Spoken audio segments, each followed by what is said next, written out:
یہ ناظرین کرام السلام علیکم جی 11 مئی کی صبح خوش آمدید کہتے ہیں. مجھے یہیں آ کے یاد آتا ہے کہ جب میں تاریخ دیکھتا ہوں کہ آج کون سی تاریخ ہے کہ کون سا اہم واقعہ کبھی بھول بھی جاتا ہوں.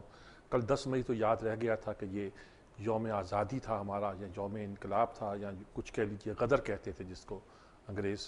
آغاز تھا ہماری ایگزسٹنس کا 1857 میں جب میرٹھ کی چھاؤنی سے لوگ نکلے تھے بخت خاں کی قیادت میں اور پھر پورے ہندوستان میں ایک آزادی کی تحریک چلی تھی. ناکام ہوئی تھی دوسری کہانی ہے. انگریز نے اس سے بغاوت اور غدر قرار دیا تھا. آج 11 مئی ہے اور 11 مئی ادبی لحاظ سے بہت اہم دن ہے. بہت سے اخباروں نے تذکرہ کیا ہے کہ یہ منٹو کا یوم پیدائش ہے. شاید 100واں ہے یا اس طرح کا کچھ بتایا ہے. یوم پیدائش ہے اور اس لحاظ سے بہت امپورٹنٹ ہے. لیکن ایک اور ادیب کا بھی یہ دن ہے. مجید امجد کا اردو کے یہ بالکل ہی ایک منفرد شاعر کا یہ یوم وفات ہے. اور جس طرح اردو شاعری میں اس کا کوئی ثانی نہیں ہے اس طرح اردو افسانے میں منٹو کا بھی کوئی ثانی نہیں ہے. اور مجید امجد سے مطالبہ کیا منٹو نے کہ مجھ پہ نظم لکھو. ایسے ہی تھے انہوں نے نظم لکھ کے بھیج دی. تعریف کر دی ہوگی. انہوں نے کہا بھائی یہ منٹو نظر نہیں آ رہا. انہوں نے کہا پھر مجھے نظم لکھی ہے اردو کی بے مثال نظموں میں شامل ہے جی. میں آ کے مجھے سب باتیں یہاں یاد آئیں. مصرے بھولتا ہوں لیکن 2-3 مصرے تو ایسے ہیں جو لاجواب ہیں وہ سنانا چاہتا ہوں. مجید امجد کا یوم وفات منٹو کا یوم پیدائش اس حوالے سے مجید امجد کی نظم کے چند مصرے سنانا چاہتا ہوں کہ میں نے اس کو دیکھا ہے ایک گرد پری حیرانی میں اندھے اوندے کٹوروں کی طغیانی میں. جب وہ خالی بوتل پھینک کے کہتا ہے جب وہ خالی بوتل پھینک کے کہتا ہے دنیا تیرا حسن یہی بدصورتی ہے. دنیا اس کو گورتی ہے اور پھر شور سلاسل بن کر گونجنے لگتا ہے یہ خیال کون ہے یہ گستاخ تاک تڑاک. آخر یہ کون ہے یہ گستاخ تاک تڑاک. یہ ہے منٹو. اس کا فلسفہ اس کی زندگی اس کو دنیا نے اس کو جو سمجھا اس نے دنیا کو جو سمجھا جو اس کا فن تھا.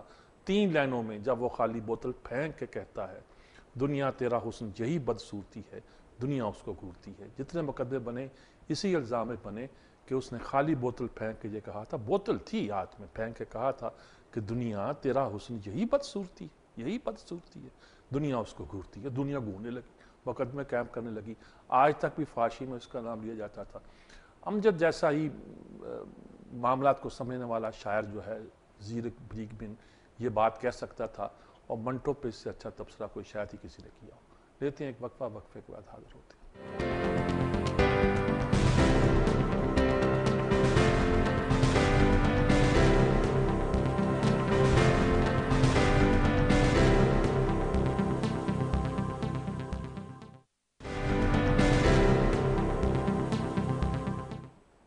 جی ناظرین کرام سب سے بڑی خبر تو یہ لوڈ شیڈنگ کی ہے جی. لوڈ شیڈنگ کی وجہ سے زرداری صاحب بھی ذرا کپ کپا اٹھے اور انہوں نے شام کو اپنی مصروفیات ترک کر کے سب کو بلا لیا کہ آؤ فیصلہ کریں اور کہا کہ آپ 48 گھنٹے کے اندر حالات بہتر کریں ورنہ مجھ سے برا کوئی نہیں ہوگا وغیرہ وغیرہ جو بھی کہا. برا تو ان کو اب بھی نہیں ہونا چاہیے تھا. 3-4 بار یہ اس طرح کی میٹنگ بلا چکے ہیں. ان کے بلانے پر 2-3 دن کے اندر حالات بہتر ہوتے ہیں. روٹین میں کیوں نہیں چلتا؟ اگر آپ کو پیسے دینے ہیں تو پیسے آپ ویسے کیوں نہیں دیتے جی؟ بجٹ آپ نے بنایا نہیں ہوا کیا جی؟ آپ کو اندازہ ہی نہیں ہے ملک کے حالات کیا ہیں. آپ کو پتہ ہی نہیں آپ سرکولر ڈیٹ میں آپ نے کیا دینے. آپ کو پتہ ہی نہیں کہ آپ کو ریونیو کیا ہوگا اور اس کے نتیجے کے طور پر آپ بجلی کتنی پیدا کریں. آپ کچھ پتہ ہی نہیں کس طرح چلا رہے ہیں آپ معاملات. الل ٹپ کے میٹنگ بلا لی حالات ٹھیک ہو گئے. کوئی طریقہ تو نہیں ہے. سب وزیر اعظم سب بیٹھے ہوئے ہیں وہاں کیمراؤن سے ہاتھ ملا رہے ہیں اور کہہ رہے ہیں اب تو مانو کہ میں وزیر اعظم ہوں. لندن والے مان رہے ہیں. عجیب و غریب صورت ہم نے ملک میں. اور مظاہرے کل جو تھے وہ بالکل سپونٹینیس تھے جی. فیصل آباد میں اور لڑکوں نے اس کو پولیس نے وکیلوں نے اس کو مزدوروں نے ایک عجیب مزدور بے روزگار بیٹھا ہوا وہاں کا جی. فیکٹریاں بند پڑی ہوئی ہیں. بجلی ہو تو چلے نا جی. ایک روزگار نہیں ہے. گھر میں تنگ ہے. نفسیاتی طور پر یہ قوم پاگل ہو جائے گی. میں آپ کو بتاتا ہوں ایسی اعصابی اور نفسیاتی جنگ ہے جس کا دنیا میں کم دیکھیں تجزیہ کر کے دیکھ لیں کیا حالات ہیں جی. اس کے کیا نتائج نکلتے ہیں جی. پوری رات کے جاگے وہ جب دفتروں میں آتے ہیں تو کیا کام کرتے ہوں گے. اور ان کے پاس تو نوکری بھی نہیں. وہاڑی میں مظاہرے, بورے والے میں مظاہرے, جگہ جگہ مظاہرے, جہلم اور دوسرے شہروں پہ مظاہرے. ایک کے بعد ایک مظاہرہ, ایک کے بعد ایک اثرات پھیلتے ہی جا رہے ہیں جی. اور کسی کا لحاظ نہیں کیا. تہمینہ دولتانہ کا دفتر ہے اس کو رین سینک کرنے کی کوشش کی. وہ طاہر اقبال پتہ نہیں کس کا نام ہے. 4 پولیٹیکل پارٹیز, وابڈا کے دفاتر, کالجوں کو نہیں چھوڑا جی. پتہ نہیں کیا بس غصہ ہے. ریسکیو 15 پر بھی حملے کر دیے. ہر جگہ لوگ بکھرے پڑے, انہیں سمجھ نہیں آ رہا کہ ہم کس حالت میں ہیں, کون ذمہ دار ہے. اور وزیر اعلیٰ نکل آئے امر صدو کے پاس, جہاں سے ان کی وہ بس چلنی ہے اور کلمہ چوک تک آنی ہے, وہاں آ کے انہوں نے بھی مظاہرہ کیا اور پٹی کالی باندھی ہوئی تھی, انہوں نے کر کے دکھائی بھی, دیکھو میں کالی پٹی باندھ کے تمہارے ساتھ اسلام آباد چلوں گا اگر بات نہیں ہوئی. بھائی سیاست اپنی جگہ, لیکن اس ملک کو اگر آپ نے 100 چیزیں اس ملک کے لیے کر دی ہوں, اگر آپ نے اس کی انرجی کرائسس کو سالو نہیں کیا اپنے 5 سال میں, آپ الٹے لٹک جائیں, لوگ آپ کی بات کو ماننے کو تیار نہیں ہوں گے. ہمارا بجٹ کا اب خسارہ ہے, جو کچھ بھی ہے اسی کا دیا ہوا ہے جی. بنگلہ دیش آگے نکل گیا, بنگلہ دیش کا آگے نکل گیا جی. بجلی ہو تو آپ کے بندے کام کریں, ہمارا ہی صنعت کار صنعتیں لے کر بنگلہ دیش جا رہا ہے جی. وہ ایک صاحب نے کہا جی ملٹی نیشنل کا زمانہ ہے, ہمارا انٹرپرینور اب گرو کر گیا ہے, وہ وہیں جاتا ہے جہاں اس کے سرمایہ کو پیسہ ملتا ہے. بنگلہ دیش چلا گیا جی, لیکن ریمیٹنسز تو پاکستان میں آتی ہوں گی نا جی. اب یہ دلیلیں بھی دی جا رہی ہیں, لیکن سوچنے والی بات ہے یہاں نیا انٹرپرینور کیوں نہیں پیدا ہو رہا. اس لیے نہیں کہ انرجی نہیں ہے جی, کاسٹ آف پروڈکشن بہت بڑھ گئی ہے. گیس کے کنویں جی اب ہم نے کر دیے ہیں, کچھ ٹھیک ہو جائیں گے. 4 سال آپ کیا کرتے رہے جی, 5واں سال ہے آپ کو. گیس جہاں اویلیبل تھی, ہو سکتی تھی, آپ نے نہیں کی. ایل پی جی کے ٹرمینل کی آپ نے بات تک نہیں کی, ایک بند کر دیا تھا, شفاف نہیں تھا, سپریم کورٹ نے دوسرے پلان کرتے, اوپن بڈنگ کرتے. آپ تو لڑائیاں اور جھگڑے ڈال کے بیٹھے ہوئے. اس کو نیچا دکھانے کے چکر میں کہ سٹیل مل انہوں نے پرائیویٹائز نہیں کرنے دی تھی, دیکھو ہم نے کیا حال کر دیا اس کا. ریلوے کا آپ نے ستیہ ناش, سٹیل مل کا آپ نے, پی آئی کا آپ نے ستیہ ناش. رہی صحیح کسر یہ کہ پوری انڈسٹری تباہ. اگر ایکسپورٹ ٹارگٹ کیسے میٹ ہوں گے جی, انڈسٹری نہیں چلے گی تو کیسے میٹ ہوں گے, کیسے دنیا کا مقابلہ کریں گے جی. 26 ارب ڈالر آپ, ٹھیک ہے اللہ آپ کو کپاس دیتا ہے جی, اس کی وجہ سے آپ فارن ایکسچینج بھی کما لیتے ہیں. آپ یہ کرتے ہیں کہ اب حالت آپ کی یہ ہوگی, دھاگا بناتے ہیں باہر بھیج دیتے ہیں, اور اس کا کپڑا بنانا, کپڑے بنا کے آپ کو اس کا وہ گارمنٹ میں تبدیل کرنا, یہ کام آپ کر نہیں پا رہے جی.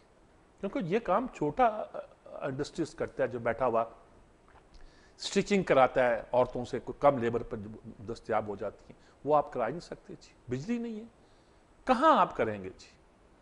پورا ملک جلا ہوا ہے جی. ادھر سے خبریں آ رہی ہیں کہ نیٹو والوں نے, انہوں نے کل ایک دفاعی کمیٹی نے فیصلہ کیا ہے کہ جب تک پاکستان سپلائی بحال نہیں کرتا نا جی, یہ آیا فیصلہ, بحال نہیں کرتا, ہم اس کے پیسے بھی نہیں دیں گے, اور اس سے سامان اور سروسز نہیں لیں گے جی, دونوں چیزیں. چلیے سامان سروس لیں گے, ہمارے پیسے تو دے دو بھائی, جو آپ نے ہمیں دینے ہیں. 1 ارب ڈالر پڑا ہوا ہے آپ کے پاس ہمارا, وہ تو دے دو, وہ بھی نہیں دیں گے. اچھا وہ نہیں دیں گے تو بجٹ کے لیے ہاتھ پاؤں پھولے وزیر خزانہ کہتے ہیں ہم بجٹ نہیں بنا پائیں گے. ادھر سے وہ ہلیری کلنٹن بیان دے رہی ہے انڈیا میں بیٹھی ہوئی کہ حافظ سعید کے مسئلے پر ہم انڈیا کے ساتھ ہیں, اور احمد زواہری بھی یہاں ہے. اور ادھر سے یہ نیٹو کی قرارداد بھی آ گئی ہے جی, اب نیٹو کے بارے میں قرارداد بھی آ گئی ہے, اور پاکستان کو جو بھی کچھ آئندہ دینا ہے سسپینڈ کریں اور یہ کریں, پتہ نہیں کیا کیا الفاظ ہیں, اور معاوضہ بھی روکا جائے, القاعدہ حقانی گروپ کے خلاف کارروائی کرنے کے لیے کہا جائے, امریکیوں کو ویزے جاری کرنے کے لیے کہا جائے, پتہ نہیں کیا کیا پھڈے ہمارے ساتھ ہیں جی. ہم نے قرارداد پاس کر لی تھی, اور اب وہ آ رہے ہیں جناب وزیر اعظم, 15-16 کا اجلاس بلا لیا وہ انہوں نے, وہ ہماری دفاعی کمیٹی کا. اس اجلاس میں یہ فیصلہ کرنا چاہتے ہیں, بحالی کا فیصلہ کریں گے, اور کیا کریں گے جی. خبر دبر میں بحالی کا فیصلہ کریں گے. 25 کو بجٹ نہیں آئے گا, یکم کو ہی آئے گا یا بعد میں آئے گا. کیوں؟ کچھ بحال کریں گے, کچھ کمٹمنٹ لیے. برطانیہ نے بھی کہا کہ بھئی آپ امریکہ سے تعلقات ٹھیک کریں, ہم آپس کی تجارت 2.5 ارب ڈالر بڑھا دیں گے آپ کے 2-3 سال میں, تو کچھ آپ ٹھیک کریں. 10 ڈاؤننگ اسٹریٹ میں ہمارے وزیر اعظم نے ان سے دست پنجہ کیا ہے, تصویر چھاپی ہے, اور یہاں لوگ کہہ رہے ہیں کہ مانو آپ کہ وزیر اعظم ورنہ نہیں مان رہے تھے. اب تو برطانیہ نے مان لیا ہے, یعنی برطانیہ کا ماننا جو ہے وہ ہم سے. اب تو زرداری صاحب بھی کہہ رہے ہیں کہ اپیل کا فیصلے آنے تک یہ وزیر اعظم ہیں, یعنی یہ نہیں کہ اس وقت تک وزیر اعظم ہے, بلکہ مطلب کہ اس وقت تک وزیر اعظم ہیں, اور فیصلہ آ گیا اور جو آئے گا. اور اپیل کے فیصلے جو ہیں, ریویژن کے فیصلے supreme court to inter court appeal کے مشکل سے ہی ریورس ہوتے ہیں. فیصلہ تو ان کے خلاف آنا ہی آنا ہے. مورل حیثیت ان کی کوئی نہیں رہے گی, نہ نیٹو سے آپ بات کر سکتے ہیں, نہ ان سے کر سکتے ہیں. اب وہ ڈنڈے کے زور سے آپ سے منوا رہا ہے, اور آپ مان رہے ہیں. تپڑ ہے نہیں آپ میں, بجلی ہے نہیں آپ میں, انرجی ہے نہیں آپ میں. تہران سے وہ کہتے ہیں جی ڈاکٹر عاصم کہ وہ جی پیسوں کا مسئلہ ہے, ورنہ تو کام ہو جاتا. پیسوں کا مسئلہ بھی طے ہو جاتا اگر آپ کی نیت ہوتی ہے, آپ میں ہمت ہوتی ہے. انرجی سیکٹر میں بھی جو آپ صورتحال پیدا کر رہے ہیں. بس کرنے کی باتیں ہیں نا جی, لوگ کرنے سے تو لوگوں کے پیٹ نہیں بھرتے نا جی, حالات بہتر نہیں ہوتا. اور وہاں کہا انہوں نے اگر اسپیکر نے نااہل قرار دے دیا تو مجھے وزارت عظمیٰ چھوڑنا پڑے گی. یعنی ابھی انحصار یہ ہے کہ اسپیکر نااہل قرار نہیں دیں گی, اور دیکھیے اگر پارٹی نے فیصلہ کر لیا تو اسپیکر آپ کی ریفرنس آگے بھیج دیں گے, نہیں بھیجیں گی تو اگلا ایکشن جو ہے نا وہ بھی ایک نیچرل طریقے سے چلنا شروع ہو جائے گا.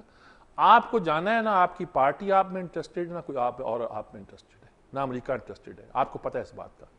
ورنہ آپ یہ نہ کہتے کہ بلاول اور کیا بیٹے کا نام موسیٰ جو ہیں بھائی بھائی ہیں, اور میں نے پارٹی کے لیے یہ کیا. بہت سی آپ کی لینگویج سے پتہ چلتا ہے کہ آپ کو احساس ہو گیا. سینٹ پہ جھگڑا ہو گیا لوڈ شیڈنگ پہ, کامل علی آغا وہ اس پہ کہا گیا کہ جی آپ یہ باتیں جا کے ٹی وی پہ کریں, مطلب یہ سینٹ ہے, آپ یہاں کیا لگے ہوئے ہیں یہ باتیں کرنے کے. انہوں نے کہا کہ صاحب اگر یہی حالت رہی لوڈ شیڈنگ وغیرہ کے معاملے میں تو حکومت کے ساتھ چلنا مشکل ہو جائے گا. ٹھیک ہے, عوام لیگ کے پاس بھی ایک ایسا بات آدمی ہونا چاہیے جو اس قسم کی باتیں حکومت سے کہہ لے اور اپنی لیڈرشپ کو بھی سمجھائے کہ بھائی یہ اس طرح گزارا نہیں ہوگا, لوگ ماریں گے پکڑ کے آپ کو بھی ان لوگوں کے ساتھ. ادھر ہم نے کمیشن بٹھائے ہوئے ہیں جی, ایبٹ آباد کمیشن جو ہے اس نے وزیر اعظم کو طلب کر لی ہے, یوسف رضا گیلانی کو. میمو کمیشن نے اس نے 1 مہینہ اور مانگ لیا ہے جی, مانگنا ہی ہے جی. حسین حقانی کوئی بیان دیں گے, کبھی نہیں دیں گے, منظور اجاز نخرے کریں گے, ساری باتیں ہوں گی تو کیسے چلے گا آگے معاملہ جی. لیکن 1 مہینہ انہوں نے اور مانگ لیا ہے, وہ فیصلے بھی آنے والے ہیں جی. پاکستان نے ایک مزائل کا تجربہ کر لیا, ہاتف تری پتہ نہیں غوری مزائل, ایک غوری ہوتا ہے ایک شاہین ہوتا ہے, 2 ہی کرتے ہیں ہم تجربے جی. ایک سالڈ فیول کا ہوتا ہے, ایک لیکوڈ فیول کا ہوتا ہے, دونوں کی ٹیکنالوجی میں کچھ فرق ہے اس میں حساب سے. اور پاکستان کے ایک بزرگ خلیل چشتی صاحب انڈیا میں قتل کے مقدمے میں پھانس دیے تھے, بوڑھے آدمی بیچارے 90 سال عمر ہے, ان کو ان کے سپریم کورٹ نے اجازت دے دی ہے پاکستان آنے کی. پاکستان آئیں گے, جشن منائیں گے, بس یہی ہے ہمارے پاس لے دے کے رہ گیا جی. اور باقی مسلم لیگ کے بارے میں آ رہا ہے, نون کے بارے میں کہ سندھ میں بریک تھرو کر رہی ہے, مہر خاندان نے دوستی کا وعدہ کیا ہے, فنکشن لیگ آنا چاہ رہی ہے, کوآپریٹ کرنا چاہ رہی ہے. فنکشن لیگ تو پیر پگاڑا کے جو علاقے کے لوگ ہیں وہ اینٹی پیپلز پارٹی ہیں, ان کا اتحاد ان کے ساتھ بہت اچھا ہو سکتا ہے جی, مسلم لیگ کے ساتھ پرانا ہوتا بھی رہا ہے اور ہو سکتا ہے جی. مہر خاندان جو جی یہ بالکل پنو عاقل ہے نا, ان کا مہر کا ایک وزیر اعلیٰ بھی بنا تھا, یار بالکل نہیں چل پایا تھا, بالکل ہی پوندو تھا, لیکن پکڑ کے لے آئے تھے یہ وہاں سے. پنو عاقل چونی بنی تو اس علاقے کی بھی سیاسی اہمیت بڑھ گئی. بڑی بات سمجھ رہے ہیں نا آپ. تو میرا خیال مہر خاندان جو ہے وہ بھی ساتھ بہتر طور پر آگے بڑھنا چاہتا ہے جی. اسلم بیگ صاحب نے اسد خان کیس کے بارے میں بیان دیا ہے جو جس میں سارا ذمہ داری اسد درانی پر ڈالی ہے, تو کورٹ نے کہا کہ ان سے جوابی بیان لیں اسد درانی سے بھی.